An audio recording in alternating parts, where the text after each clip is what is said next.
I noticed after I hit record that I didn't put the pop filter on.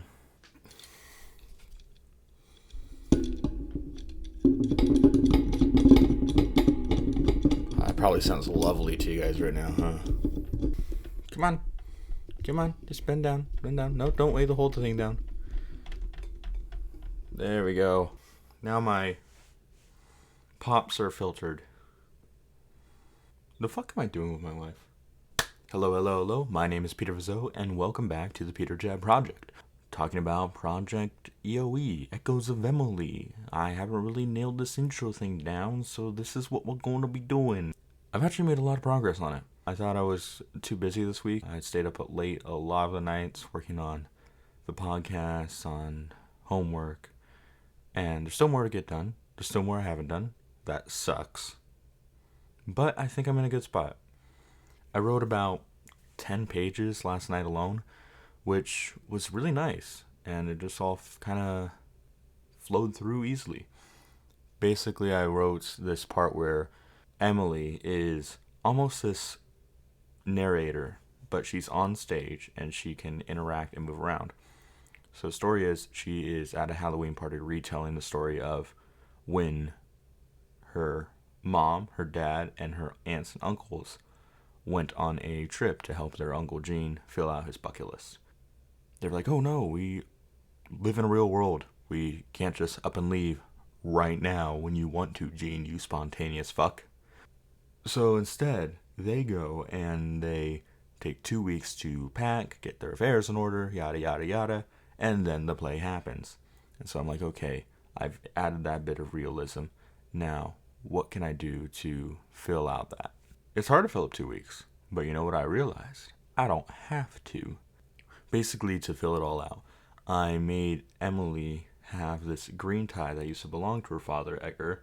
She places it on somebody's wrist, and then they become not the person that's in the story, but themselves telling Emily about what they experienced. And so it's afterwards when they're talking about what they were dealing with personally and what they thought about the trip and what they wanted out of it. In a vein of, I'm going to sound like a theater nerd here. If you've ever seen Hamilton or In the Heights, both written by Lin-Manuel Miranda, they are really good at establishing characters through very early on songs, and then the first quarter of it is just the characters singing about, this is what I want, this is what I need, this is what I do, here is me. It is a great little intro that really grabs people.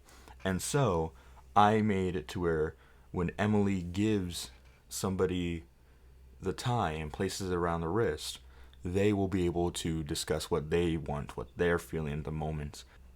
And that kind of lets the audience catch up, lets it develop this dramatic irony of, we the audience know that, but not all the characters know that now.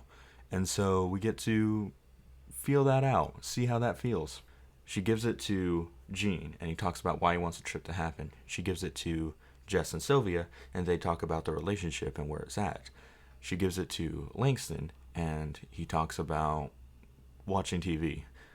And she gives it to Amanda, and she talks about what she agrees and disagrees with about the trip. But then she hands it to her father, Edgar, who once again died before she was born. And he doesn't get affected by it. He doesn't peer out of the scene and addresses her and the audience. He just sits there. Emily knew that would happen because she's told the story before. She kind of almost does it just to hope that one day it will. That one day she'll know all the stories that her father left behind. And that one day she'll be able to piece it all together and be okay. But I really enjoyed that.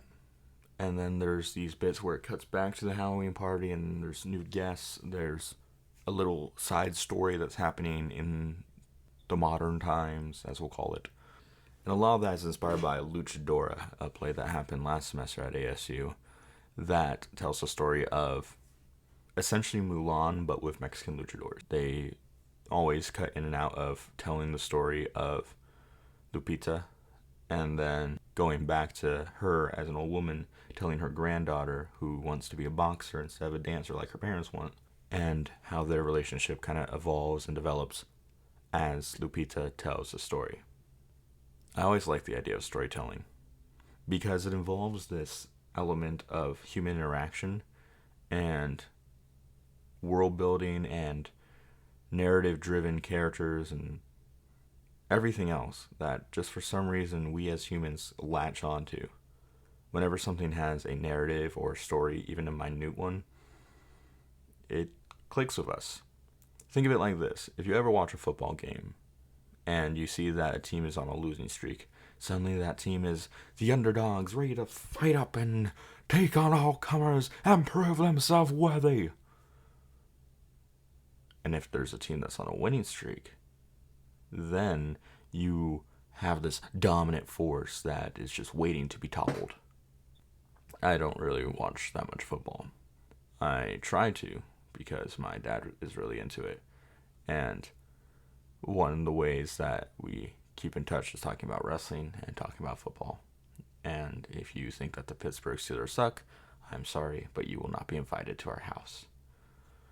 We did something yesterday where we bet on every individual game, just like who would win and who wouldn't, and we tallied them up. And it was just kind of nice to talk about it all. I was at work, and so I was watching the highlights on my phone and keeping the scores updated. He lives in Oregon right now, and so he's a bit far away. He came to visit about a week and a half ago, and I was a little depressed because I couldn't really find time to spend with him, save for about 2 hours. And that's just because the rest of my family live about an hour away. And I'm here. I have class. I have work. I have rehearsals. I just don't want things to fall through the cracks. And I'm worried that in the process of doing that, my relationships with my friends and family are. I guess that's why sometimes this is hard. Because I want to be there, but then I also have to think about how I'll pay for gas to get there. And then I have to think about that being time that I'm not working and writing my play. And I know that sounds dumb, but this play, as much as I'm enjoying it just for me, is also part of a project for my degree. And if it doesn't get completed, I don't get that degree, and I don't get what I've been working on for 5 years. And that's a tough pill to swallow. It's kind of funny looking at all the people that I work with in school and seeing how talented they are and how much time they have for doing films and plays and other projects that just appeal to them. Whereas I'm just like struggling for time. They still get to go out to parties and restaurants and brunches, whereas I have to make sure that I'm working enough while also balancing school. There's this email I wanted to send to one of my professors talking to them about the class and the senior project and the play in general. I just haven't found the time to send it, the time to send a short email asking if I can make an appointment with them. I haven't found that time.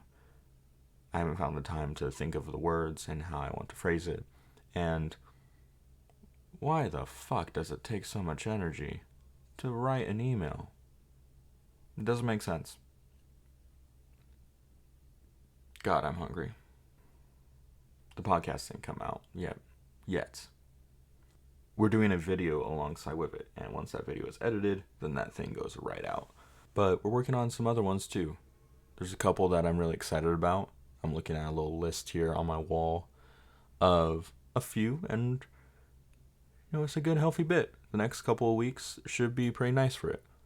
And I'm really excited to see how it goes. I really enjoy doing that podcast. Sometimes the editing is hard.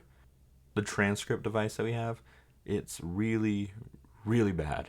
It gets a lot of minor stuff wrong, including just grammatical errors and not recognizing the correct voices, which is difficult because then you have this instance where after working through the podcast for so long, and keep in mind about 30 minutes of audio can take around 2.5 hours to cut up. then I go to put it in the transcript and it was like, okay, this will work. But no, there's an error every other line. And we have to have that transcript up because it's part of disability. And we want to make sure that the podcast is inclusive and that anyone, no matter what their abilities are, can enjoy it. I am really proud of that. I wish that the app worked better, but sadly, we are not in that position.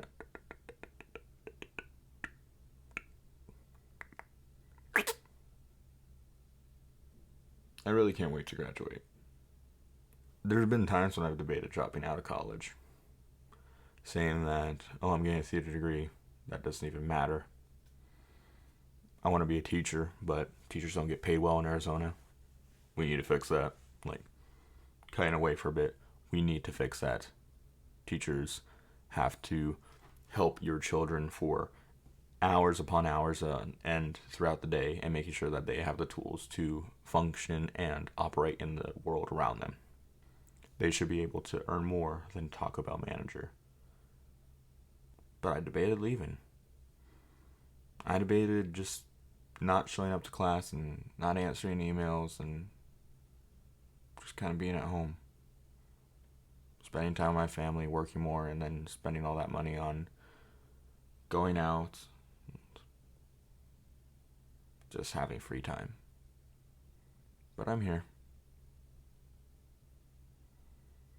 I'm here trying to make everyone proud, including myself. And that's one thing I firmly believe in, is that if I wasn't part of that group, if I wasn't part of the group to make proud of, is that a sentence? I don't know. But if I wasn't trying to make myself proud, then I wouldn't be doing it. If I wasn't trying to get everything right for me, I wouldn't be doing it. Because I believe that you should help people no matter what. But you should also make sure that you are part of that. You should be part of that group. I know I kind of closed it out last time on that, so I'll try to think of something else in the meantime to close it out at. Because I don't want to repeat the same garbage, because I feel like this show is mostly just me complaining about life. Because it is. But essentially, I just think that I'm almost there. And there's a lot of work to be done to get there. And I'm hoping that on the other side, it's just clarity. And maybe that's wrong for me to assume. I'm sorry I'm not really that energetic today. This is right before one of my classes where I have to do the outline presentation of Echoes of Emily, the one I was talking about last week, which you can check out on the channel. Go, click on it, get it views, please. So I'm not really that energetic because I'm also dreading that. But progress is being made in the play, in my college career, in my life. Progress is being made. I want to leave with this. I once wrote a play called Walk, Fall, Catch, Repeat.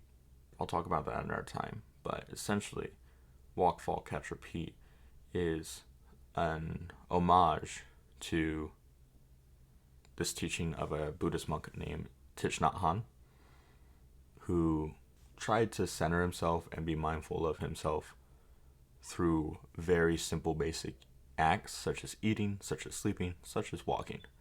He said that walking is probably the most human experience ever.